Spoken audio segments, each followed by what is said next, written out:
If you're thinking of selling your home, you don't want to give buyers any reason to offer you less money than what you're asking or to not offer you anything at all. Yet those two things happen all the time to sellers.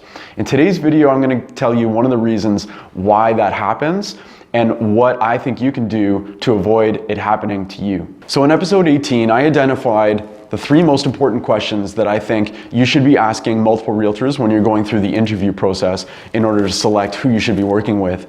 And one of the questions that I identified that I think is really important is, what steps should I, the seller, be taking in order to maximize on the selling price? One major step that I think is really important is repairs and renovations. So today I'm going to talk about repairs, and in the next video I'll talk about the renovation portion.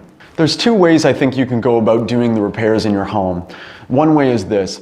Nobody knows your home better than you do, and especially if you're handy, you probably know what needs to be fixed and what things are really, really obvious. So as long as you know how to fix the things, I would say just go ahead and do them. The other way is, if you don't know what's obvious, or if you don't know how to fix things, or if you're just not kind of handy in general and you're not sure the state of the major components of your home, then you do something called a pre-list home inspection. The process of doing a home inspection involves hiring a home inspector to come to your house, and they'll spend anywhere from 2 to 3+ hours at your home on the exterior and on the interior, taking a look and inspecting all of the major components of your home. And they'll identify all the minor and all the major things that either need maintenance or are insufficient or need replacing or whatever the case may be. They'll also generate a report, and the report looks something like this. And different reports from different companies look different, but the main idea is that they'll have an overview and they'll go over the different components that you can see up above in those tabs, like the exterior, the structure, the electrical, the heating and cooling. And again, they'll identify all those things that are insufficient, need fixing, need replacing, whatever the case is. And then I think you should go over that report in detail and fix as many of the things that they identify as you can.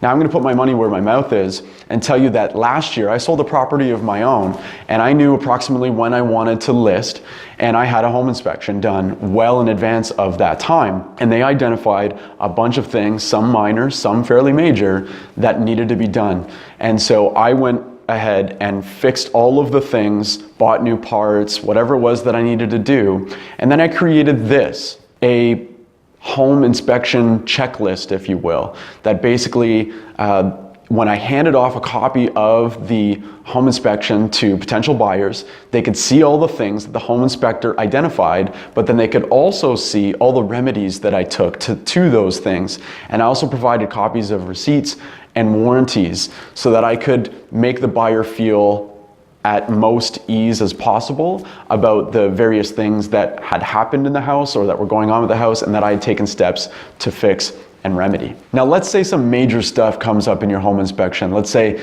that the home inspector identifies that you likely need a new roof within a couple of years. My recommendation would be to fix it if you can, because buyers tend to exaggerate what things are going to cost them if they were to acquire the home. But if you can't fix it because you don't have the money, or you don't want to, you're willing to sell your place with the leaky basement, for example, then I think your price should reflect what's going on in the house, so that buyers feel a little bit more comfortable paying what they're going to pay, knowing the work that they're going to have to do. Another thing that comes up quite often in a lot of home inspections and can be a bit of a tough call for sellers is that the heating and the cooling systems are aging and are approaching the end of their typical lifespan. But they've been working totally fine for you and you haven't had any major issues with them.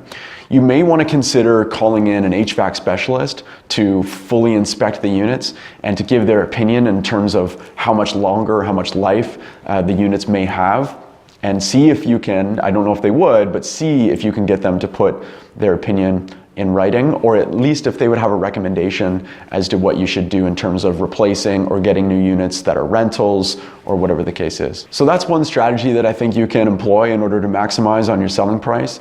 In the next video, I'll talk about the renovation side of things and give you an idea as to some renos that you might want to consider doing and what kind of return you can get on those investments. Thanks so much for your time, and I hope to see you next time.